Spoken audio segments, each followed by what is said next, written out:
Hello, friends. Welcome back to Easy Talk English, the place where learning English feels easy and fun. Today, we're going to talk about something that hides deep inside almost every English learner: anxiety. That nervous, shaky feeling that makes your heart race and your words disappear when you try to speak English. Have you ever felt your mind go blank right before you open your mouth? Have you ever wanted to say something in English but felt frozen, afraid to make a mistake? You're not alone. Millions of people around the world feel the same way. But today, my friend, I want to help you break free from English speaking anxiety. Let's begin with a little story. Imagine a boy named Daniel.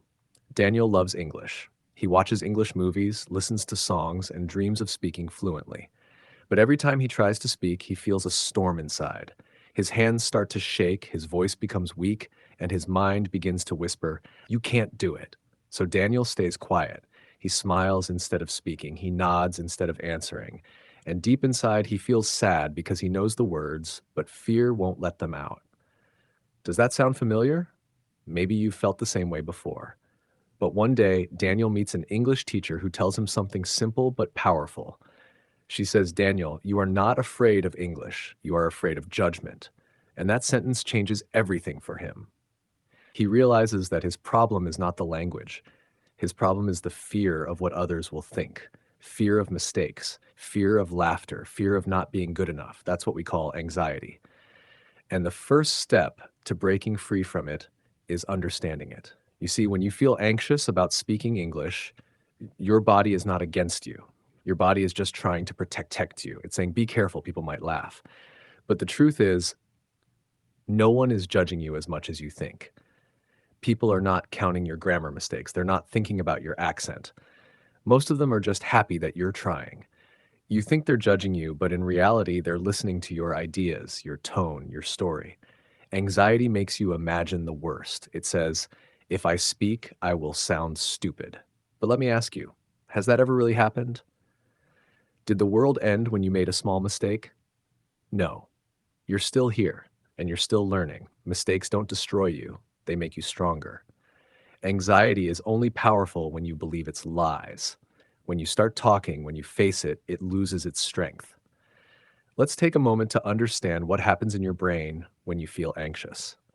Your brain starts sending danger signals. It's like an alarm.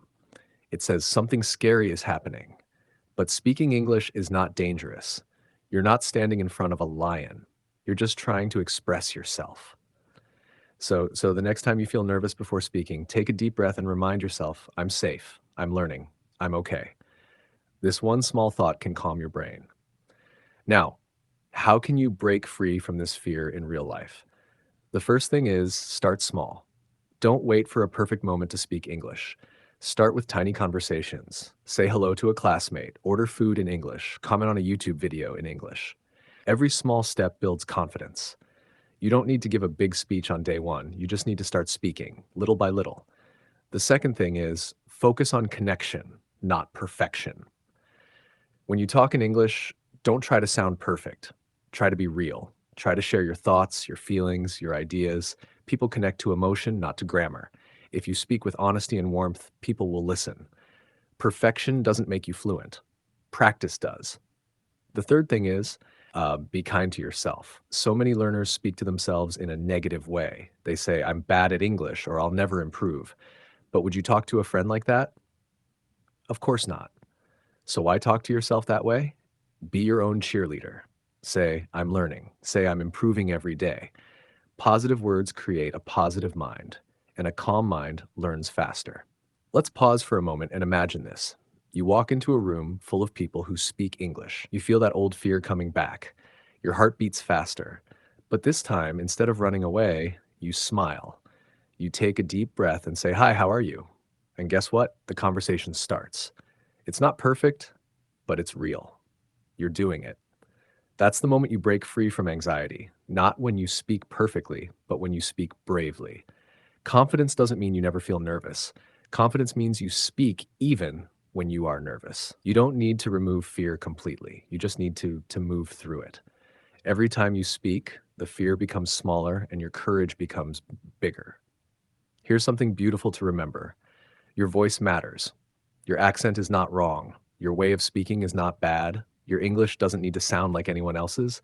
It just needs to be yours. You have a story, a background, a voice that the world deserves to hear, and English is just a tool to share it. So don't let anxiety lock that voice inside you. Sometimes learners compare themselves with others. They say, look at her, she speaks better. But comparison is a trap. You only see other people's results, not their struggles. Maybe that person also felt anxious once, just like you. Maybe she also froze in the middle of sentences before becoming confident. So instead of comparing, get inspired. If they can do it, you can too. Here's a small exercise I want you to try every day. It's called the Brave Minute. Every day, speak in English for just 1 minute, no matter what. Talk to yourself in the mirror, describe your day, or talk about something you love. It doesn't matter if you make mistakes. The goal is not perfection. The goal is to train your brain that English is safe. The more you do it, the calmer you'll feel when you speak with others. Another simple but powerful trick is breathing. When you feel anxious, your breathing becomes fast and shallow. That makes your body think you're in danger.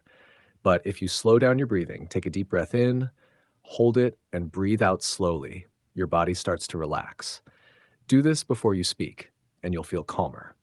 Also, remember to listen more. Listening helps your brain get used to natural English rhythm and words. The more you listen, the less you overthink. When you listen to English daily, your brain begins to store phrases, patterns, and tone automatically. And when you speak, these phrases come out naturally without anxiety. Sometimes anxiety hides behind a small word. What if? What if I make a mistake? What if people don't understand me? What if I forget the word? But what if it goes right? What if people understand you? What if you enjoy the conversation? What if you feel proud after speaking? You see, what if can be your enemy or your friend. It depends on how you use it.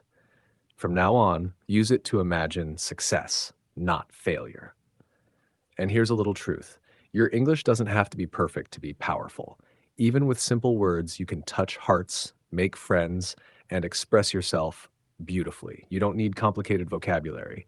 You just need courage and honesty. Let me tell you one more short story. A student once told me, I want to speak English, but I feel small when I talk to native speakers. I smiled and said, do you know what native speakers feel when they meet someone learning their language? They feel respect. You see, the fact that you are learning another language already makes you brave. Most people never even try. So don't feel small. Feel proud. Anxiety will always whisper, you can't. But your practice will always shout, yes, I can. Which voice will you listen to? The more you speak, the quieter the anxiety becomes. It's like a shadow. It looks big when you face away from the light, but it disappears when you face it. Your light is your action. Speak more, practice more, believe more. You have already done the hardest part. You started learning English. You didn't stop after mistakes. You kept going.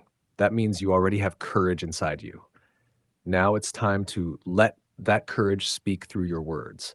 Every great English speaker you admire once felt anxious too, but they didn't wait for the fear to go away. They walked through it. You can do the same. Because anxiety is not a wall, it's just a passing cloud. It comes and goes, but your voice, your passion, your dreams, they stay. So, my friend, from today, promise yourself one thing. You will not let anxiety control your English journey. You will speak, even if your voice shakes. You will keep learning, even if you make mistakes. And you will believe in yourself, even when it feels hard. Because every time you speak, you're not just learning a language, you're learning courage. You are not your fear. You are your effort. You are your growth. You are your beautiful, brave English voice. Thanks for watching Easy Talk English. If you found this helpful, please like, subscribe, and share it with your friends. Keep practicing and see you in the next video. Now tell me, what makes you most anxious when speaking English? Is it fear of mistakes or fear of people's judgment?